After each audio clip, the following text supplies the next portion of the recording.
Good evening, everyone. Welcome to the Joy of the Hobby podcast. I am one of your hosts, Matt Burrows. I'm joined by two of my co-hosts today. We've got Ben. Ben, what's up? Yo, Good to have you here, dude. Thanks for good to making be it. here. Yeah, buddy. And then our good friend Will, longtime guest of the Essential Credentials podcast. Guy works at a card shop, man of many hobbies. How you doing tonight, dude? I'm good. I appreciate the opportunity to be the first guest. That's right, man. Yeah, we're really excited to have you on here. I think it was an easy choice for us when we decided, we're talking about like who do we bring on first? Who's got that energy, And so, welcome to the Joy of the Hobby. We're happy to kind of get this thing rebranded a little bit and bring people on who, like, at the heart of what they do is the joy in the hobby, So I'm going to go to Ben first with this question because it's kind of a fun thing that we like to go through. Ben, what in the last couple of weeks has really brought you joy in the hobby? So, two things. One, I've been able to take some time to really think about that thoughtful gift that you got me over the holidays. This big BCW plastic bin box, and getting to like think and strategize about how I want to use that to fit both into my collection or do something different with it that would be fun, like a different strategy. And something we're going to touch on here, like having a side quest, something that's fun, stress-free that you can do. And I think that box gave me sort of some ideas and like an opportunity to do something I wouldn't have done on my own, right? Nice. So it's like something comes into your world and you're like, hey, let's use this. Let's have some fun with it. Nice. That's awesome. So that's kind of what's going on with me. But I'm curious, Will, what recently has been fun for you in the hobby? I know last time we talked to you, you were doing the Hall of Fame auto collection, trying to do all on card autos. Is that still bringing you joy? Is that the thing that's the most fun for you right now? Is there something else that's happening? Yeah, it's still going strong. It's slowed down a little bit. It's slowed down not due to lack of trying on my part. I've checked a lot of names off the list. I think I'm down to like a single digit number of guys that are still alive that have an on-card auto. And then after that, I'm just chasing cut autos. But then it got to where like that wasn't enough because it's like, I don't know. The cut autos are great, but a lot of them are like short printed. They're serially numbered really low because there's just not a lot of autos floating around out there. Yeah, dude. And so I was like, let me just broaden this a little bit. So it was like I started prospecting a little bit of like, okay, who's playing right now that's going to be in the Hall of Fame? Because like I'm running into the issue now where it's like Dick Allen got voted in, the old timer, he got voted in. Right. His auto's just like tripled. I was like, crap. Yeah. So I'm kind of prospecting on, okay, let me look up the current war leaders and, see who's won the MVPs and Cy Youngs recently and see who's kind of on track and see if I can scoop them up early. And that's been fun. But then that led me down to like, okay, well, who are like the borderline guys? Because I was like, what's the war cutoff? And it was like, okay, 60 war and up, you're pretty close to a Hall of Famer. Sure. And so I was like, all right, well, who's like the 50 war guys? Who's the 40? And then it's devolved now. I'm just an autograph collector now. I don't know. I have a Hall of Very Good folder. I have a Hall of Fame folder. It's at this point, I don't care if it's an on-card auto and the player was halfway decent and I remember them playing, I'm probably interested. Well, a lot of those guys too. I mean, I think, I have a couple Andrew Jones autos. You can pick them up for $20 of some great looking cards too. On card, he's got a great autograph. $20, cool card to have. Like, I totally get that, and I've done some of that myself. Right. Yeah, well, that's what I've been telling people this whole time. Is like some of these guys are criminally low. Like it's insane. The percentage of guys you can get under $30 is like a large majority. It's a lot of them. And so that's been a lot of fun. And then like, there's guys that you look at and it's like, I can get a Bernie Williams auto for like $10. And it's like, I feel like he was pretty good. And so that's just been fun to see. He was good. Yeah. And it's like, how cheap can I get one? Yeah. So it's been a further side quest to my side quest. And it's going to keep expanding. We need like steroid guys that should be in the Hall of Fame. So you got plenty of those to go after. And then you're ready to get into hockey too. just let me know, dude. I'm more than happy to, kind of guide you down the Hall of Very Good, the Hall of Fame, will be Hall of Fame, and all that good stuff. So I have started expanding sports as well. I picked up a Shaq auto. That's the only basketball auto I've picked up. I'm going to be a lot more picky about the non-baseball guys, but I'm going for like the Atlanta Falcons Ring of Honor guys. Picked up a Matt Ryan auto, Jesse Tuggle. I don't know, if you didn't grow up in like the Southeast, you probably have no idea who Jesse Tuggle is. That dude's a legend. Jamal Anderson, who, there's real about him personally. He did invent the Dirty Bird dance. I picked up one of his. So it's been fun. Nice. That's awesome, man. Well, before we get going on the main topic, I do want to say hello to some people that are here. We've got Luke here. Welcome, Luke. Nice to have you here. My buddy Doug. Looking forward to having you on in the future. Big Beret collector. Doug's here too because he's in a similar place as you, Will, where his main PC guy, is going to start having some cards now, but hadn't had any new cards for like 8 years. And so picking something up is few and far between, right? Want to say hello to Jeff as well. Jeff, thanks for making it over here. I know you're probably going to head over to Jeremy's show after this, and we always enjoy you stopping by beforehand. Big shout out to Luke here, which leads me to my first viewer question of the episode, which, tell us something that's bringing you joy in the hobby right now. We'd be happy to share it with everyone. Something you're excited about, whether it's a pickup or a new decision that you've made or whatever, just let us know. We'd be happy to show it. I'm guessing that Grail, Will, do you know what card he's referring to? Because I think I know what it is. He mentioned it I think before, he picked up does he have all the Barry Larkin finest refractors? Is that what it was I saw? Oh, it was something like that. Did he complete that run? Is that what it was? Yeah, if I recall correctly. I mean, he'll tell us. I think that's what it was. Nice. Like a 90s rainbow is way more fun and great little time to shout out the blog on the website. If people haven't checked that out, Ben made a really good post about what it's like to go after rainbows. So if you can everybody see this here? Everybody good? Yep. Oh, yeah. Great.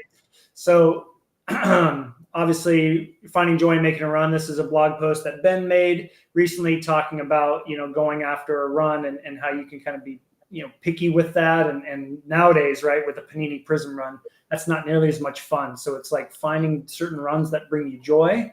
So that was a great article. Definitely check it out. I just put one up here that we're going to touch on a little bit. So if you haven't checked it out, joyofthehobby.com, you can go to our blog page and look at some of our posts. And always evolving, right, Ben? Always evolving. So always evolving, much like my collecting habits, always evolving. The content is evolving. My collecting habits are evolving. All of us, right? One of the titles was about oversized cards getting some respect. Put some respect on them, I actually funny. I just have one. I have it like sitting right here. Random. I don't know if you remember these from like the early 2000s. They were like I don't recognize clear that one. materials. It was like a box topper. This is a Pujols one. Oh, you pick this up for like $8, and it's printed like on fabric. Yeah. It's like such a cool looking card. Right. And these are just gonna. I mean, for me, for like $8, I don't even have it in anything. It's just raw, sitting out like on the desk, display piece. That's awesome, dude. I'm just making the pitch in that post. Like, get a couple oversized cards, put them out. You'll realize they're pretty fun to look at. I'm trying to tell people about those oversized Kramer's Choices. People, I know they don't know what they're missing. Yep. Absolutely. I know. I so bad. I know exactly which product it's going to fit in, but in my head, I'm like, can I do a whole product of oversized? Because like that's just that much more space of cool technology that can be used, right? And for designers and all that. Anyway, different. I mentioned in that post, fair warning, some products didn't pan out so well trying to do that too. There's a risk in doing that. Reference 97 Zenith, which I have the full set because I personally love that product. I have the full Dufex set and the full regular photo set of the oversized 8x10s. Amazing in my opinion, but they don't get the love, man. They don't get the respect until you see them in person.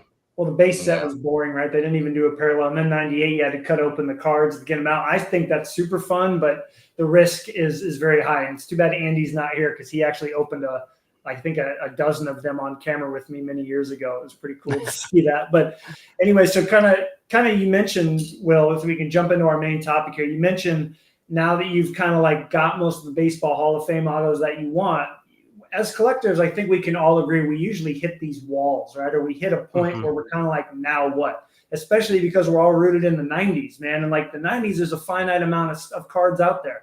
If you say you're collecting Barry Larkin, A-Rod, Barry Bonds, Ichiro, even I'll throw him in there. Cal Ripken, Frank Thomas, heck, guys even lower than that, right? You got Tim Salmon, you've got like Mark Langston or some other random player that was decent.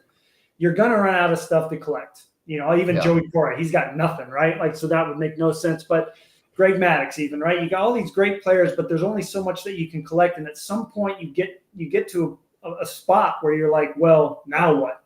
Which it's interesting to see people and the way they divert into different things, right? Like, so for me, I saw Glasnow pitch, and for a while I wanted to collect him, right? And then you got into your Hall of Fame autos, Ben. You went from Bonds to Ichiro, and now you're looking at doing something else, and you like your platinum anniversary. So we all kind of go different ways. I'm just kind of curious. My first question to you guys is like, when you're evaluating where to go next with your collection, what are you guys taking into account? Like, how are you making that decision? Because there's going to be people that might watch this and say, the hobby's a little stale for me. I want to have some more fun. What else can I look at? Because everybody's going to say, no, just do slabs. And I don't think that's what brings us joy. So I'll throw it to you first, Ben. What are you thinking about when you're making that decision to kind of go somewhere else? Like, two things that come to mind. One, how much time and energy am I looking to dedicate to this thing that's going to be a side thing? Is it going to become like a somewhat of a priority for a period of time? And two, how long am I looking to work on this thing for? Because I really think it's important. It's kind of something we touched on before. Like, I think it's important to see like a side thing that we're working on, or a side quest having like a beginning and an end, and sort of like a goal that you want to achieve with it, because it's something to like work towards, which I think is a lot of fun. Kind of similar to like a rainbow, right? You want to see like, here's what I want to do in total. And of course that can always expand if you're staying within like the realms of what you're looking to spend and your budget, that kind of thing, right? Like Will said, you get stuck again where there's only a few things left on the original goal. Well, how do I keep it fun but not overspend? So that's kind of what I always have in mind, is what do I want to do? What does the goal look like? Kind of think about what that budget would look like. And then is it going to be fun the whole time? And if it starts to get stale, I realize it's going to get close to the end and I'm going to get stuck for a while. How can I kind of work around it to keep it fun? Yeah. Great points. How about yourself, Will? I think I totally agree with everything Ben said. I think it also depends on the type of collector you are. I think it's really interesting, the difference between the eras of collecting. Like, you got the vintage guys that they're not player collectors; those are set collectors. And then we've got our generation. It's like, we're not set collectors; we're player collectors. And the modern people aren't collectors; they're flippers, and like their PC might be 10 cards, and it varies a lot. Right. For me, I tell people this. I think a lot of people at the card shop kind of get lost in the sauce sometimes, and it's like, it needs to be fun. First of all, yeah, it's like, you are not obligated in any way to keep buying cards.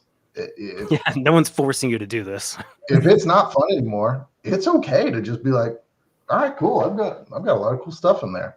I'm happy with that, and just go do woodworking, go play disc golf, go find something else, and like disconnect for a minute, and then come back, and maybe you'll be into something different. You can pivot to something else that's card related, but down this path. For me, I'm a voracious reader. And so for me, I'm always looking for like a good baseball history book. And usually you start seeing these names pop up and it's like, oh, who is this guy? Like, this guy played a really important role in this aspect of baseball. Does he have cards? And that's kind of how I fall down random rabbit holes. I'm reading a book right now called Lords of the Realm. And if you're a baseball guy, cannot recommend this enough. It's about the beginning of labor relations between the players union and the owners, and the start of free agency, like 50s and 60s and stuff. Oh my gosh, it's so good. And there's so many names in there that, you hear every now and then, but you don't really know who that guy is. And so that's been really cool to like kind of learn more baseball history as I'm buying stuff, and that lets it be fun for me. But then also it's like sometimes you just got to turn your brain off and let cards come to you. Find something that you buy something just to buy it, to think it's cool. You don't have to buy you don't have to get the tunnel vision. I think a lot of player collectors, I've got to get all of these. It's like, man, you can just buy one and be happy with that, Yeah. Those are the common traps that I see. It's like you try to apply what you're currently doing to what you want to do, but you're burnt out doing what you're doing. So you're just going to get burnt out again because you're not really changing anything. Right. You're still eating ice cream. You're just going from vanilla to chocolate. But it's like you're sick of ice cream. Go eat something else, Let me ask you this. And actually, I'll ask, did I give good advice? So I have a friend who's a Boston fan, but strictly was like starting to collect Jaron Duran cards and just collect him as like a player collector. Kind of started to get burnt out on that. And I was like, well, hey, you're actually just a fan of Boston, the team. There are other guys on that team that you like, some prospects coming up. Like, have you thought about just expanding your universe a little bit and like collecting the team as a whole? Since you root for the team as a whole, I know he's like your favorite guy right now and he's the guy you want to focus on, but maybe that's an outlet of, I want to get this Duran, but it's just so expensive from this 5-star set. Well, why don't you grab so-and-so that's on the team, starter, somebody that you still get to have the card, and it's in your team that you like. But I do wonder if that's sort of like just switching flavors of ice cream. Is that enough of a differentiation to like, I was like, hey, collect your team, not just the one player. Like is that expanding enough, or do you think that's I'll chime in on this one because I've been reflecting on. I mean, Will knows exactly how I approach things when I decided to collect Ripken, Keel, then Glasnow, then obviously Fleury's going to stick, right? But it's hard you want to get new stuff. Like you get caught up in the whole mail day thing, and so you're constantly finding new things. 100%. With a current player, you're going to get that's good, like Duran or Glasnow or even Ripken still, who's in now Bonds because he's getting stuff. There's always going to be something to grab. And so you get addicted to wanting to find the next chase card, the next super short print, from like Stadium Club or something. And it's hard to not like have it be this pursuit, this never ending pursuit. Right. And so it's interesting though, with the Duran thing, let's say he says he wants this 5-star auto. You can look at somebody's collection. Like if I took away all my non-101 Glasnow cards and just focused on buying superfractors and 101s of him, I could buy anyone I wanted, because all the other stuff costs me so much. So I think it's when you're jumping into this new endeavor, you guys both mentioned such important things. Like you have to take the time to do some research and focus, like really focus in on what you want and don't divert from that. Don't, oh, well, this guy's a Hall of Famer, right? Well, but he played with this guy who's never going to be in the Hall of Fame, but it's a cool looking card. Boom, there's $10. Well, that adds up. You buy 10 of them, you spend $100 on cards that you really don't need. So I think it's interesting that you bring that up, because I'm about to start just like a super itty bitty side thing, but I made 3 requirements for myself. And if this card doesn't fit all 3 of those, no matter how nice it is, it's out. So it's definitely, I think that's the biggest piece of advice right off the bat. It's like doing your research and being very focused. And I'm going to add in on this too. Once you've decided what you're going to pursue as a side quest, you have to then go do the market research, because I think we've all been guilty of, like, for instance, that Ichiro, I've been wanting to grab one of these for 5 years, and you don't realize there's like 3 of them listed, and you've just went and bought the most expensive one, not understanding where the market is, right? So I think that's another thing that I'll add to that is like you got to go do your market research too, or you're leaving yourself out to dry a little bit, Yeah, I've never had that issue, thank goodness, of like, I need this card, I will pay whatever it takes. For me, I'm always the deal guy. Like so recently at the Kramer's Choice run, I'm down to 1 card left. I'll have the entire Ripken run minus the 101s done. I need the gold sparkle from 98. It's out of 15. Yep. One got listed on eBay, PSA 8 for like $1,500. Why did they grade it? It doesn't need to be graded. It doesn't. Cards aren't worth anything if they don't have a red and white flip on top of them. Red and white flip, and I've never heard that before. But it's like, okay, $1,500. I could check this box. Like, that is my number 1 want right now, is that gold sparkle. But it's like, I know a PSA 9 sold in 2022 for like $800. I mean, how much more height of the market can you get? Yeah. It's like, Right. do I want to pay almost double what a 9 went for just to check the box? Like, I will resent that card when it comes in. I was going to say So- that is such an important part of like enjoying your cards is not Yeah. tying it to a memory that's like a tainted memory when you acquire Yeah. it. I swear that means it does mean something. It does. Yeah. It And absolutely it's does. like, I've never wanted to feel overextended financially because of a baseball card. Yeah. And so it's like, I emailed the guy. I was like, hey, I explained the situation. I was like, a 9 sold for this, a raw sold for this. I'll meet you in the middle. Nope, can't do it. Okay. And so over the last like year, it's been up there, and he's just like slowly coming down. And then he sent an offer for like 1,000. And I thought about it, and I was like, no, I'm sticking to my guns. And somebody hit it. Somebody else bought it. So it's gone. Okay. I mean, that's fine. Like, that sucks. Mhm. But I don't plan on leaving. I've been in the hobby my whole life. There's 14 other ones out there. Another one will pop up eventually. You know, not having that set completed changes my life in no way, shape, or form. It's right. You know, I'm okay with it. And now I can look at it as like, oh man, I got $1,000 in my pocket that I didn't just spend. I can spend that on something else. You know, girl math. So, you know, there's different ways to look at it that can kind of help you justify it. And I liked your idea too, Matt, of like giving yourself the guardrails of like, all right, I'm going to do this because I did that for my Hall of Fame collection, where it's like, all right, I've got to make myself some bumpers on the lane here because I know how hardcore I can get, and I'm going to go crazy. So it's like, I needed to be this, I needed to be this, I needed to be this. So that like takes out a lot of cards out of the market that, you know, don't fit my parameters anymore.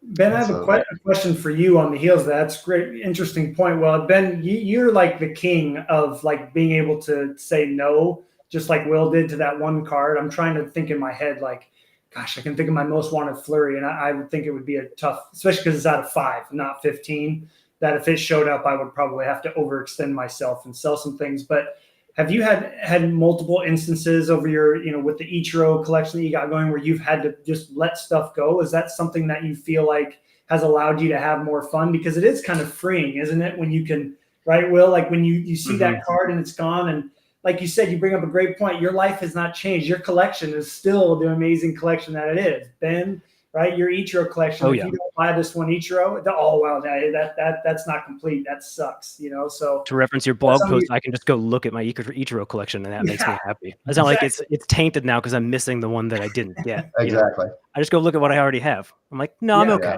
I'm okay. So is that something? Like, is that? Do you do that? I talk with Chuck, one of the Ripken collectors, all the time, and it's like, we'll see. Flare Legacies lately have been going crazy. It's like, I sell for like $300, and it's like I was picking them up for 60 a piece before the pandemic. And they've quintupled. And Chuck will send me one. He'll just be like, "What is going on?" And it's like, if they want it that bad, they can have it. There's 98 other ones out there. Like, as long as it's not a 1-on-1, just pump the brakes. Another one will show up. You know, it's like, it's okay. Right. No, that's a really good point, right? People get all, it's like that competitive aspect of the hobby where like you guys, there's so many Ripken collectors out there. You kind of see that firsthand. With Flurry, it's a little bit like that.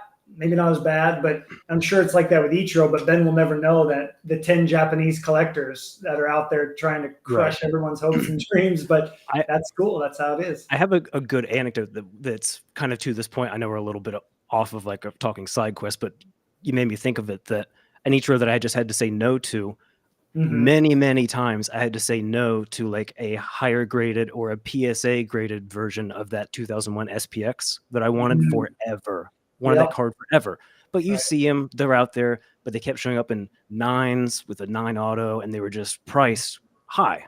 And there were just people that were willing to pay that price. Like I would just see the listings just disappear. Someone paid or a best offer that was way above what I was willing to pay. I just kept waiting and waiting.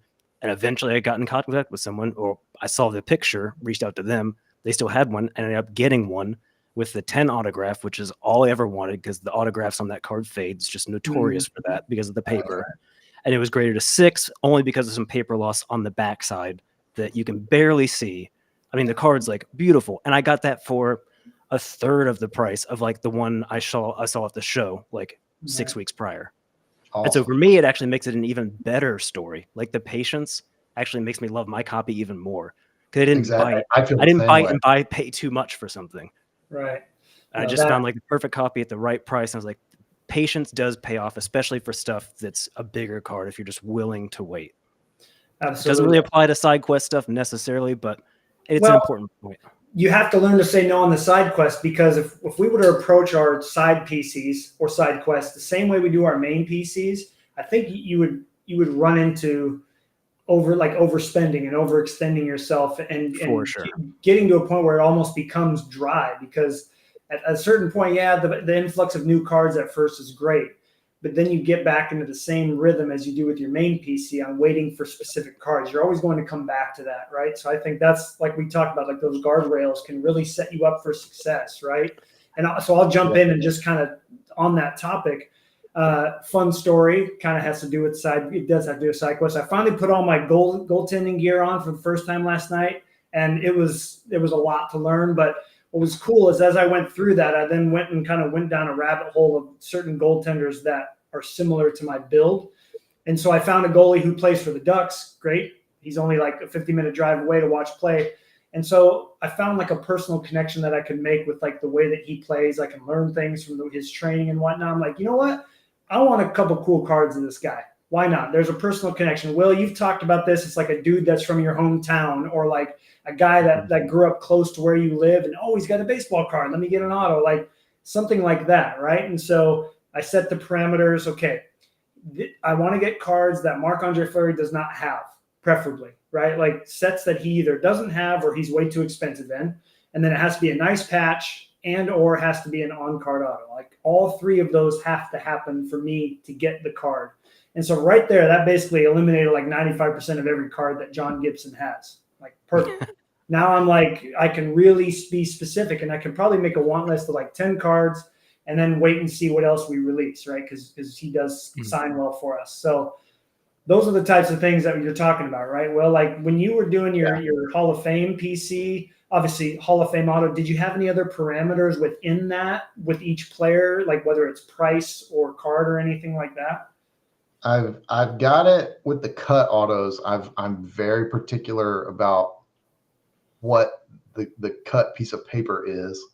Like a lot of them are the Hall of Fame plaque postcards that have like a yellow border. They're freaking hideous. And the marker always goes onto the plaque and disappears because the plaque is a dark color and the marker is a dark color. It drives me nuts. I have one. It's a Carl Hubbard. I hate it. As soon as I can get a different one, I'm selling that joker. But I like just a clean, like from a book signing or something. It's just a clean sheet of paper that they cut. I have a few index cards, notebook paper. That's a pass. I'll give it a pass. But if I can find a cleaner one, I'll take it in the future. Mm-hmm. But yeah, I think you were just talking about, not getting obsessive with, let me just go buy all of this goalkeeper stuff. I only need one to be happy. And it's like, I think as far as a 90s collector mindset, a lot of player collecting is just like, how deep are your pockets? Mm-hmm. And when you start a new player, you have nothing. It's a blank slate. So it's like, how much can I buy? How big of a chunk of this elephant can I eat in one bite? Mm-hmm. But it's like, no, you should put hurdles in your way, make it more difficult for you to buy something to try and like cut you back on that. Like it needs to be smaller than your main PC. Don't make a second main PC for yourself accidentally. Like let this be something small that's just for funsies.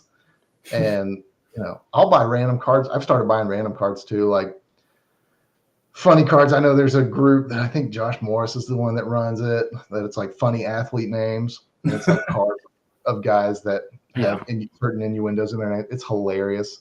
And like I'll see cards pop up in there. It's like, oh my gosh, I got to go pick up a Harry Ball card from the Cape Cod League in 1990.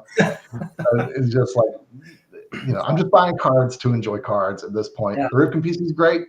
Still love it. I'm still picking up stuff as I can find it. But like now I've kind of like taken the chains off myself. It's kind of just like, oh, that's cool. I'll take that. And, Nice. Just whatever brings me joy, I'm buying it. Love it. Is that something, Ben? I know that maybe this is a good time to kind of talk about, you mentioned that you have a little something that you've been percolating on too. Does any of this kind of ring familiar in your approach to that? Yeah, that's almost exactly where I was going to jump in, is the box that Matt got for me. And I've kind of reorganized my collection where I kind of have as my collection evolved, it's really Ichiro, Bonds, and then really like 90s inserts and some modern stuff as well. Like a few players here and there. Like I've got some like actually sort of prospecting future Hall of Famer kind of players. So like Mookie Betts and some Freddie Freeman stuff, like guys that I just know are going to be Altuve. Frankly, a lot of guys also that kind of fit into my PC are, speaking of semi-personal connection, like for me, guys that I'm like, that looks like a regular dude that played really well, like an Altuve, 5'7", rules, love it. Mookie Betts, smaller guy, shouldn't be out there dominating, does. Ichiro, everyone was like, this guy looks weird, he doesn't look like a baseball player, dominates. Like there's definitely part of my PC that's like the underdog, doesn't look like he should be an athlete, ends up being a Hall of Famer kind of thing. So a little bit of that in there, but the new direction I want to take this extra box that Matt got me is the idea of being able to find cards that fit, I think, something that Matt and I have talked about a lot, which is like great photography, cool design, interesting innovation, fun to look at, and don't cost a lot of money. Like a great example would be like the 97 Stadium Club, the Matrix parallel. You can pick up one of those at Frank Thomas for $8, $4 if you look for a deal, follow the will method. You can find one for $4. Killer looking card. But there's all sorts of those cards scattered from like, I mean, really into like 60s. I mean, down to like, you can get a great like Topps high number fit from 1952 Topps for like $17 that has like amazing artwork on it, right? And just filling this box with stuff that like looks amazing, underrepresented player, maybe a player that, well, when I both love baseball history, as someone that like means something in baseball history, but you could pick up their 56 Topps card for $8, and it's a great looking photo. You get the white back version, so it looks nice. Like, and just filling this box with stuff that just through like baseball history and decades through the 90s, you can get a million. And then even modern day stuff, like modern or ultra modern, they've done some really cool stuff. Get the first year Panini Prism, a silver of somebody that you like that was, whether you like Panini or not, that is a piece of baseball hobby history. And just like filling the box with stuff like that and trying to set a guardrail of not spending more than like $15 for a single card that goes in the whole box. But every single one could just be really, really cool to look at. So that's kind of where and it's a big box, so it could get kind of pricey. So I want to be careful as I do it. But that's kind of a way for me to catalog the stuff I love about baseball history, the stuff I love about the hobby, photography, design, like kind of combine all those things into a box and not have it be like, it's got to be an Ichiro, it's got to be the Bonds. I'm looking for this exact card here. It's like, no, it looks cool. It fits in these parameters. I can justify this because it does X for me. Get it for $4, put it in the box. I'm going to enjoy looking at it. Yep. That's going to be fun to see. I wanted to show everybody what box we're referring to. So this is a BCW box. You've probably seen them at card shows. Some vendors use them. Of course, you can put a couple cards in the front too, but they're big enough to hold one touches, top loaders. Right now I have all my flurries in here and top loaders and perfect fit sleeves, which, that's a topic we should probably cover here. Anybody want to buy that business here? We can all go thirds or something. So anyway, if you go on Amazon and look up BCW boxes, those are on there and they're amazing. They're heavy duty, right? So unlike the cardboard boxes, if you drop it, everything's going to be safe in there. If you drop a cardboard box, top might come off, cards might go flying everywhere. So definitely worth checking out. But that's going to be fun to see. I've already got a few ideas. Will, what's like, I have a card that I want to recommend, but like what's a card that kind of fits that criteria of not expensive, great photography or good technology that you think would be a good one for him to look for? Man, it's funny that you said Stadium Club, Ben, because I was literally going to make the joke. Oh, you mean every year of Stadium Club ever made? Because I friggin' love Stadium Club. Except the Tyler Glasnow from this most recent release. But we'll just let that one go. That's why I would pick up the Glasnow. I find somebody else that has a great photo. Glasnow doesn't get picked for that one. That's such a stupid photo. Is that the one where he looks like a celebrity throwing out the first pitch? No, he's just like air. like it was when he was introduced as a Dodger and he with Otani, and he just like looks half excited. He's like on stage before the season started, like not the one where he's celebrating, not the one where he's in the middle of a pitch. No, that's the one they chose. Anyway, I'm over it now. I bought one for my coworker who's a big Dodgers fan. He's like, I actually think this is awesome. I found like a photographer's proof for $10. So I bought it and gave it to him.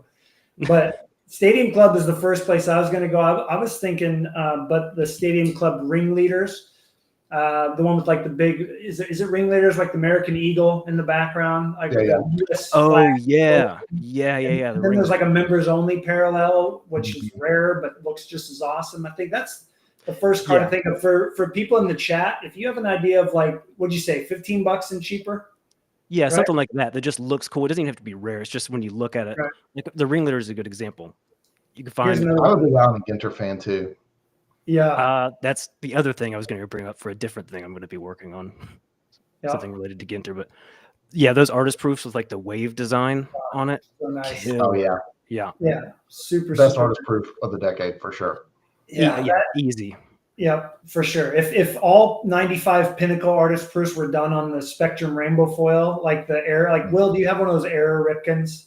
I do. Not handy. I don't. Wait. One of those test ones. If they were like that, that would be one of my favorites. I've got one, but it's in the box. For sure. I have to go dig it out. A fun Griffey from 96 Pinnacle. I every time I think about grabbing a Griffey, I go and see if I can find one. It's the league leaders artist proof. So it's got the Dufex and the word artist proof, but he's got the glasses on and he's running in from the outfield. It's like that is a good horizontal card. Dude, yeah, I love that card. That stuff like that. I just want to pick up. Like, there's a bunch of 90s stuff in there, obviously, but even like they've done some cool stuff in recent years, like interesting technologies. I think heavy lumbers are kind of cool. Obviously, it was done Lumberjacks Leaf Limited in the 90s, but they did something different with. There's a bunch of different things that you kind of fit into this category that can make it fun. Right. What's the case hit from Topps? Is that Hometown Heroes? What the heck is it called with like the city? It's basically a downtown but cheaper. Yeah. What are those called? Home Team Advantage, I think. Home Team Advantage. Yep. Yeah, dude. Those like after they've come out and they've been out for a while, like Julio's got down in like the 20s, other than his rookie card one. Dude, you can find a bets for like $12 now because they've done them for a few years now. That's another easy one that'll go in that box. Super nice. So that's cool. I'm excited to see where that goes. And then Will, you too, like just picking up fun cards, like some of the stuff you share like in the group chat too is really exciting because it reminds us of what this is all about, like what this whole new endeavor is about. It's about the joy of the hobby. Like what kinds of things are we doing that keep it fun? And I've talked a lot on many episodes prior to doing it with the rebrand of how if you just go back to your childhood and what it was like to collect then, I guarantee you will find joy in the hobby collecting that way. Now, yeah, it might be $100 cards instead of $5 cards, but if you collect in that same way of like, you guys remember you go into the car shop, oh, that card is so cool, and you're holding an EX base from 99. Yeah. You're like, this is the coolest card, and they're like $5. Boom, done. And you want to show your friends, and it's like the coolest thing you've ever seen. That still exists. There's so much of that out there, probably more now than ever before, right? And it's crazy. The stuff that we do at work that I see, like the cool technologies, and you see it sell for $10. You're like, dude, that's a case hit, and there's all this crazy technology, but no, you want the auto. It's like, okay, whatever. So yeah, dude, I'm excited to see kind of where that goes. Like, do you have any other parameters you're thinking of heading towards in the future? I think the fun part about this one for me is it's going to evolve a little bit. And I'll say the strategic reason why I decided this was what I wanted to do with the box is because the stuff I'm looking for Ichiro and Bonds is slowing down. And I still get a lot of joy out of having a mail day, but I don't want it to be an expensive thing where it's like I'm doing a side PC, all of a sudden it starts to be a strain because it's too much money. Like, this is one where I'm not going to buy a bunch of cards and then go, what do I do with these? Or like, I spend a bunch of money over here. It's like, no, I'm going to actually enjoy looking at all of them. Right. It provides me like that hit of a mail day of like, I've always wanted a copy of one of whatever it is, like a 97 Pinnacle artist proof, right? With the gold or the bronze or something background that looks really cool. And I never had one, but now I can have one for $4 or $5. Great. 1991 Leaf Dave Justice for me. Saw it in the showcase, and anyone had to have it. That's a great reference right there. How about you, Will? I mean, same with Ben. Are you seeing that it's going to evolve in a different place over time, or are you just going to kind of let your heart decide where it goes, kind of thing? I don't know. For me, I've really kind of let myself get in the I let the cards come to me mentality. Mm-hmm. And it's like, if I see something and I like it, I just buy it. If the price is right, yeah. Like the shop the other day, this guy brought in, going back to Allen and Ginter. Like, I love the non-sport stuff. And this is another way you can kind of let cards be fun without feeling like, oh my God, I'm just buying another baseball player. Get into some non-sport stuff. Like Allen and Ginter has a ton of celebrities. I'm sure there's a celebrity you like that has an auto in some year of Allen and Ginter. Or like wrestling right now is super big. Like Topps Chrome Wrestling right now, friggin' rules. If you can find a box, go buy a box. But I had a customer come in with a Shin Lim auto out of Allen and Ginter. He's a magician. Yeah, dude. Look him up on YouTube. He's incredible. He is my favorite magician. I love magic. Yep. And I was not expecting to see a Shin Lim auto. And he was like, yeah, my daughter and I opened this box. I don't know who the heck this guy is. We got some random dude, some magician. And I go, was it Shin Lim? But he was like, yeah, that was it. And I was like, do you have it on you right now? He was like, it's out of the truck. And I was like, I'll give you $20 right now. Go get it. Oh, that's awesome. Yeah. And he was like, yeah, okay. So, that's sick. Like, yeah. And now it's like, that's awesome. I love that. That's great, dude. That's one of those things too, right, Ben? It's like we talk about, like, think about what brings you joy in life and let that dictate what you're going to do in the hobby, right? I mean, there's so many different ways because there's so much out there, not to mention the overseas products of, like, you know, Gundam, SpongeBob. Sure. And I mean, I mentioned the Archivist on here before. Like, I love watching that dude open overseas products because there are some crazy cool cards out there that, like Transformers, you know, I've shown Ben the Transformers cards, like $20 for a box, and all the cards look amazing with foil, and I know all the characters. I'm like, all right, I need to make sure that I'm keeping an eye on everything because, again, it doesn't have to be expensive to be fun and make you happy. And it's, you know, I'm sure you see it at the shop. And Ben, you know, you and I, when we go to card shows and stuff, like we see people so geared in on Wemby, Ohtani, like graded cards, Mike Trout a few years ago, like, what's the in thing? It's like, no, you don't all have to like the Yankees when they're good. You know what I mean? You can the crappy teams.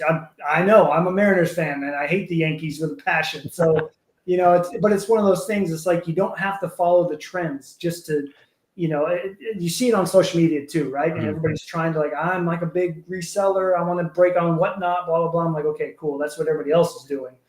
But I think for me, I have more fun when I find other collectors who approach the hobby like, you know, like we do, and the people in the chat, like, what really makes you happy? And regardless if it's worth $1 million or not, it's what's going to bring me joy, you know? And so I think you both touched on something really important there too, is like, and Matt, maybe you said it, like bringing something from your life that you enjoy. There's almost a collectible or a card for like everything now. Like we've really gone DC, Marvel, anything you're into, there's like a card or a collectible for it. And like that would bring you joy and like bring you into the fold of the hobby. I think there's a good community in this hobby. And if you guys all like X, Gundam, whatever it is, there's going to be I'm going to mention that community. too.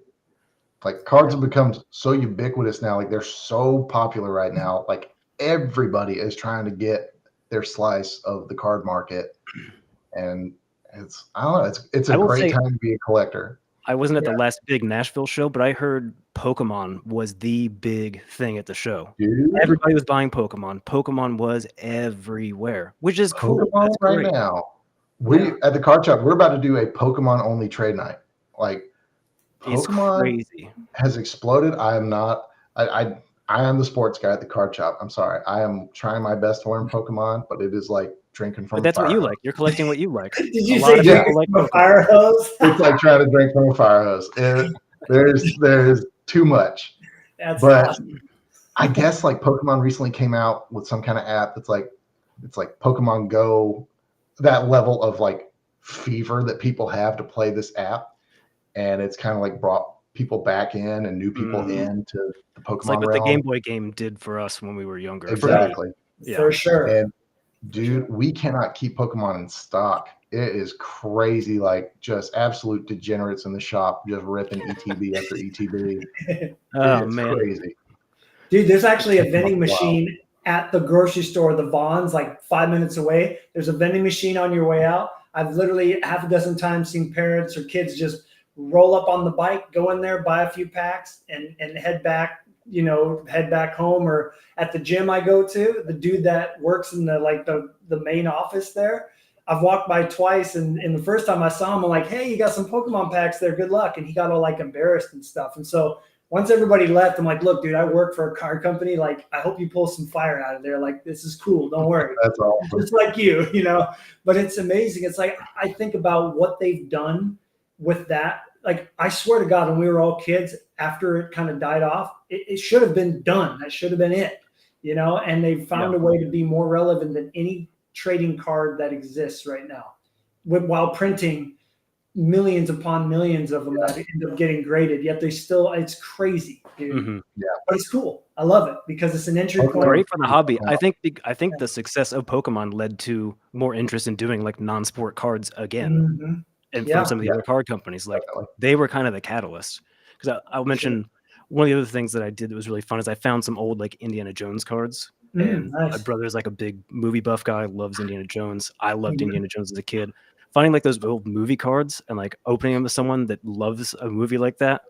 Yeah. Like, oh, I remember this, because most of them were from the movie scenes. So you're like, oh, I remember this scene. This is so funny. It gives you a little blurb on the back. Like, and then I've given him backs of those and like some Batman movie ones. Like anytime I find like an old 80s movie pack, like Topps cards, I'll get one and like give it to him. And so now he's even got a little collection going of like old movie cards, which is kind of like, that's going to be his thing now. Dude, that stuff sells at the card shop like crazy. We have like a junk wax table. Yeah. And it's like, we'll put like packs of Garbage Pail Kids or like, like whatever, just old junk wax from back in the day. And that stuff, like we put it out there because it was in the back and we were like, who's going to want to buy this? Like just me. We just want to throw it away. And we were like, screw it, throw it out there, $1 a pack.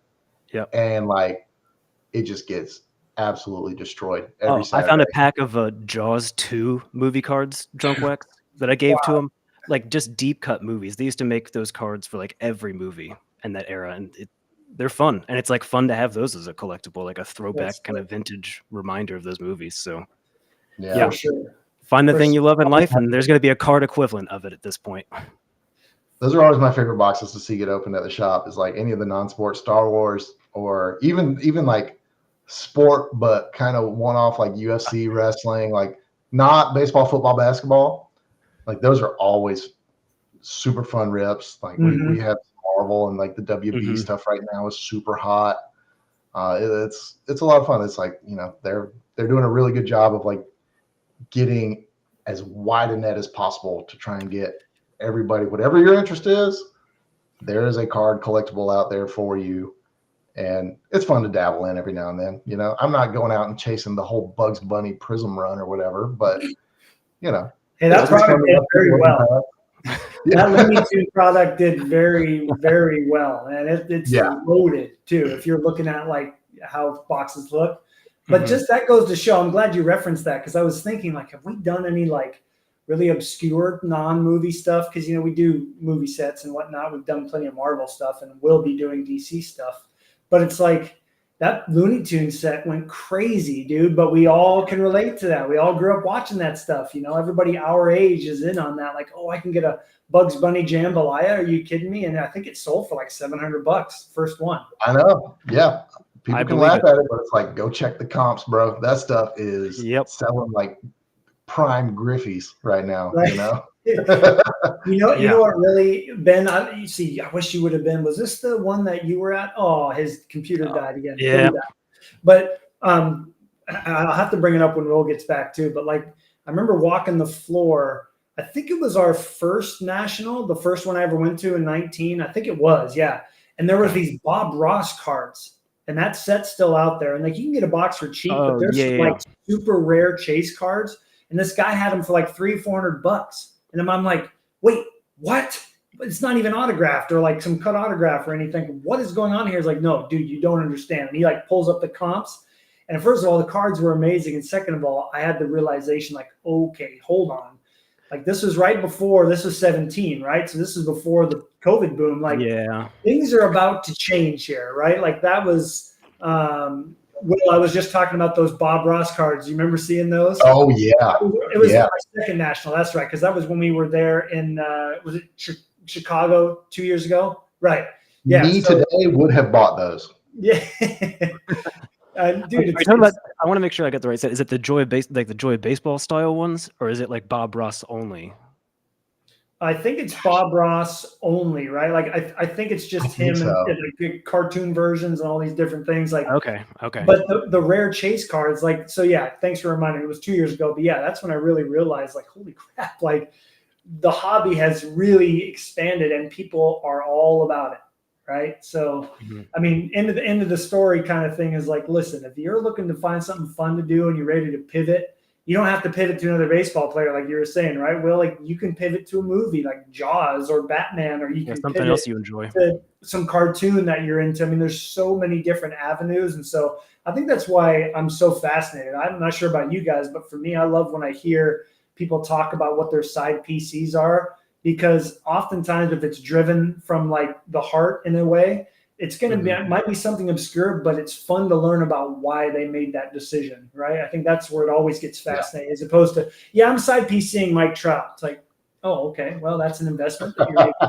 I'm side PCing Ohtani. It's just like, well, all right, good luck with that. Of course you are. Side, okay. Yeah, so I don't know. I mean, I guess we could end with kind of a fun question.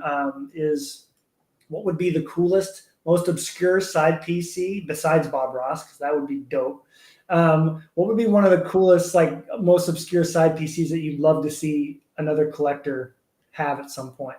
Oh, I haven't answered disc golf. There is a set of disc golf cards. Go check the comps. Those Paul McBeth autos are going for like $300. I would love to get one. I'm not paying $300 for a Paul McBeth auto, but like they look good. They're awesome.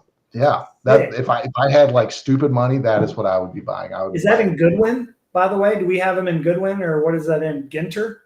Oh, I think Macbeth had Ginter or Gypsy Queen, one of those one year, maybe a while back, but I think they might have been Upper Deck. That sounds like a guy we would go like for. A Goodwin thing. Yeah. Yeah. Because the guys that like my buddy Tony, who I work with, he's built Goodwin for years. But then the other guy that's working on it now, he's going for like some really cool people. I can't say anything about who it is, but like I love the idea of making that set people like that, like a disc golf champion, 4-time disc golf, or like an ultimate frisbee champion, like Brody Smith. Like if you were to get him on there, like there's pickleball right now big too. There's a pickleball set out that's there. What I was going to say. Yeah. You can't get like it just gets eaten up immediately. That's crazy. That is also cool. What about you, Ben? What do you think would be a fun, obscure side PC to see? I'm sure this product already exists or has been made in some fashion or other, but if I were going strictly on like nostalgia, like a really nicely done like Dragon Ball Z set of like original characters would be super cool as like a throwback. Like that would hit me and a lot of people my age as like I gotta have some of this. Right. That would be a really fun one. There's a lot of that out there already, but I think if you kind of go back to the original art of it, I think that would do extremely. That's what I'm talking about. Yeah, like the original show, even Dragon Ball, like the old stuff would be a really cool set. All right, that's awesome. Well, to wrap up our show, I thought we, can make this kind of a staple of like what's bringing you joy in the hobby. Like what card or a couple of cards that are currently bringing you joy. Will, being the guest of honor, would you like to start us off and maybe show something that's bringing you some joy? And then Ben, if you want to jump in, and then I'll follow. We'll just kind of go around a couple times and wrap it up. Yeah, sounds good. Yeah, I've got a couple. I happen to open up my Hall of Fame. This is my Hall of Very Good non-Hall of Famer notebook. Since we're talking about buying dumb stuff and encouraging people to just like buy fun stuff, I'll show you the boring one first. This one's for the Ripken PC. I think we mentioned these earlier. These are the gold artist proof. Yeah. 97. Finally picked one of these up. These things. Man. I've waited too long. I posted about this in the group. If these were serially numbered out of like 25, would there like these would without a doubt they'd be up there with the PMGs and Mirror Gold for sure. Like easy, absolute awesome card, and the print runs like 300. Like you can get them for fairly cheap. They pop up pretty frequently. the stupid ones. This isn't a recent purchase, but this is definitely one of my dumber ones. I bought this one off a customer at the shop one day that walked in. If you're a Braves fan, you know who Blooper is. Oh, man. Best Twitter account in Major League Baseball. Also, his Instagram's really good. Blooper is the savagest dude. Whoever does their social media is incredible. This is 2019 opening day. They did a whole mascot auto run. Had to pick that up. But aren't those like super hard to pull too? Those are like Yes. super short printed. Yes, they are super short printed. I paid that customer very well because I did not want him to leave with it. I wanted it. That's awesome, dude. Great cards. I for a second there, I thought that was going to be an auto of that Chicago Bear Cub mascot. There's a reference in my head. And get out of it. It's like that would have been fun to see. But no, that is awesome. Do you know? Do they know who the person is that like? Does he say who it doesn't say who the person is that's inside the suit? Okay. Brittany in marketing probably signed it. Who knows? You know, some poor intern. Yeah. Like you have good handwriting. You do it. Cards. I need you to sign these before you leave today. Here's a sheet of stickers. Yeah. Good luck. Yeah. Wow. Okay. Cool. I love the difference between the two, and it's crazy too. I want to say this real quick, Ben. Like you and Nate, and I mean, I'm sure there's some other '90s guys. Luke. I mean, guys that have been collecting a long time in the '90s say, "Oh, I finally got a copy of this." In your head, you're like, "You haven't had one of those already? Like, why do you not have an artist proof from '97?" Like, right, Ben? Like sometimes I find myself when I see those posts, I'm like, "Wait, how have you not got one?" So it's awesome because you see them and you think, well, it's not. I know I just shouldn't feel pressured to pick it up right now. Yeah. Granted, it's come back to bite me a few times because now they're so expensive. That particular clout. It's so expensive now because that's why it took me so long, because the pandemic, those things spiked up to like $80-$100, and it's like it's a 300 print run. What are y'all doing? Like, okay, and that just went back to me like, man, if you want it that bad, you can have it. There's 299 other ones. I will eventually snag one for cheap. Yeah. Luke, he suggests. I love the humor, bro. I do like the idea of the dude in the suit at a table. Signing a bunch of stickers, dude. We need a picture of that. That would be dope. How about you, Ben? What you got there for us? I got a couple things. I think I've showed this one before. So speaking of oversized cards, these are the N43s. Back when they were first doing the Ginters. Cool.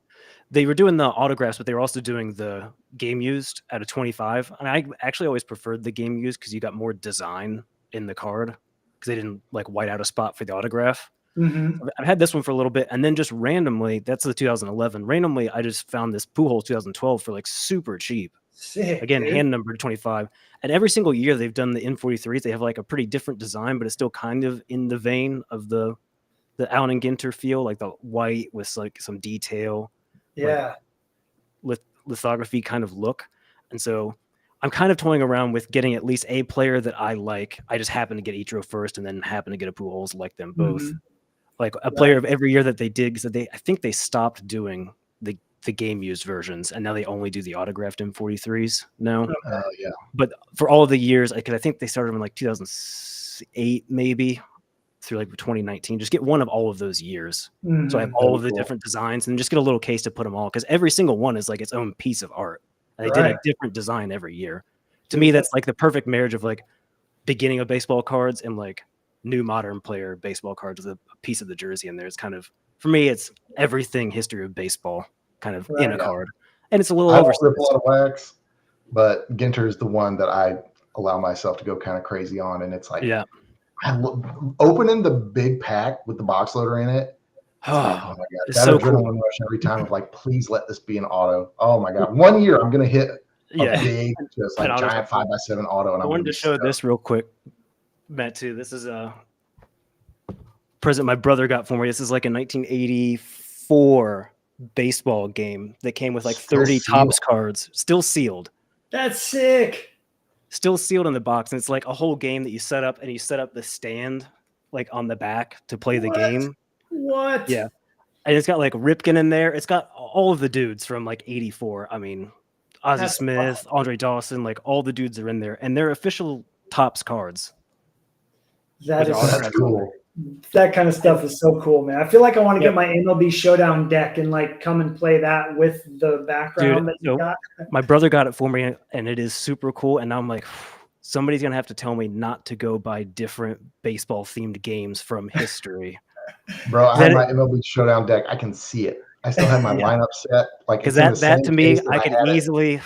This could be dangerous. I can easily find a 40s pinball game that I want to restore. That's a baseball themed pinball. Like, it could go off the rails easy. Yeah, but it's fun, dude, because like it plays right into the history side of baseball. That's no other sport brings. I mean, hockey, I can get there because there's some cool stuff, but like stuff like that, baseball had that whole market cornered when it came to like cool games. And I have to not search for like tabletop baseball games from the 60s now. Yeah. Dude, I really could go nuts. I'm requiring you to have a man cave that we can all come hang out in and play old baseball games. Yeah. That's going to be sick. Okay. I'm not saying I'm going to be buying, but I'm going to be poking around to see what's out there. Well, that helps with Christmas gift ideas, because there's a lot of crazy, thrift shops around. You never know what kind of crazy stuff you might find in there, right? So, well, I mentioned I'm going to show a card that I've had for quite a while. I don't know if I've ever shown it on the podcast, but I mentioned putting all my goalie gear on, and yes, it is a lot of work, and I was sweating my butt off by the time I got it on and back off. But I've always thought that this card was really cool, and there's baseball cards like it too. But I feel like one of the first times hockey did this is called complete package. You've got a piece of every part of gear that the goalie. Oh, that's cool. So you've got the pad from the leg, you've got the blocker, you've got the glove, which is called the trapper, and you've got a jersey. Like you've got all four represented, and I just think those are super cool. Now they were made by In the Game, which was still licensed, but it was kind of like once Pacific stopped making cards, these guys kind of came in as that like third place, Remember, but they're really cool cards. They're super unique. They've got some of the best mem cards from that like early 2000 time frame. And so I've had this one. Will didn't Donruss do like a tools of the trade kind of thing? Yeah. Like, I feel like Ripken had one where it's like every single piece, like sweatband. Yep. Exactly. Yeah. And so for me, we still do those. Like I'm sure you've seen like a Supreme patch or a Supreme pad before, whether I've showed it at the shop, Will. But for me, I love having all of them represented on the same card. And now that I'm really getting into playing goalie, it means a lot more to me. And the other one that I've really been enjoying, Mike Kramer shout out again is, Panini does Crown Royale still, and sometimes they get it right, sometimes they don't.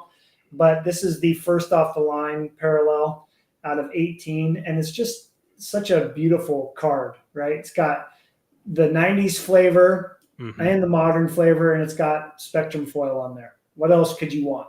It's still simplistic enough. It's rare. It's a beautiful card. So this one's on display as well out in the living room, and it's definitely a card. He's SGA. I have so much fun watching that guy play basketball. He's like one of the last mid-range players left in the game, and that's something I've always enjoyed. It brings me a lot of happiness watching him play. So, yeah, I think those two for me stand out big time. And again, I think I'm always collecting from here. So that's how I enjoy my PC. But yeah, this has been a fun one, guys. Awesome to have you on, Will. And just as our first guest, we've had many episodes together on the Essential Credentials, and it's awesome to have you come on here and hang out with us. Any closing thoughts before we sign off? Yeah, let yourself buy something dumb. That's what I would recommend to everybody. Like it doesn't have to be valuable. Go buy something because you want to. Love it. Great piece of advice. Ben, any closing thoughts before we wrap it up here? I mean, I like to echo that. Like, if you just like the way something looks and you feel you can afford it, and it's just going to be something that's money doesn't have to be a factor for you, and you're just going to enjoy having it, just do it a couple times. Like, especially that, like, it's a $5 card and you just like the way it looks and you're going to be excited to have it. Do it a couple times here and there because it really is. It is awesome.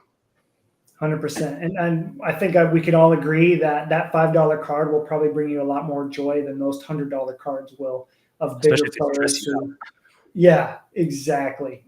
So, and just kind of on the heels of that, I'll say again, whether you're looking to kind of, like we did, Ben and I, our goal was to really kind of narrow in what we're buying, or you're starting a side PC, set some boundaries for yourself and stick to those. Like, really stick to them, because every card will carry a lot more significance and personal value, but you'll get more enjoyment out of the process too, because the hunt is on, right? If you would just say, I'm going to collect, this player right here, right? Like Luis Robert Jr.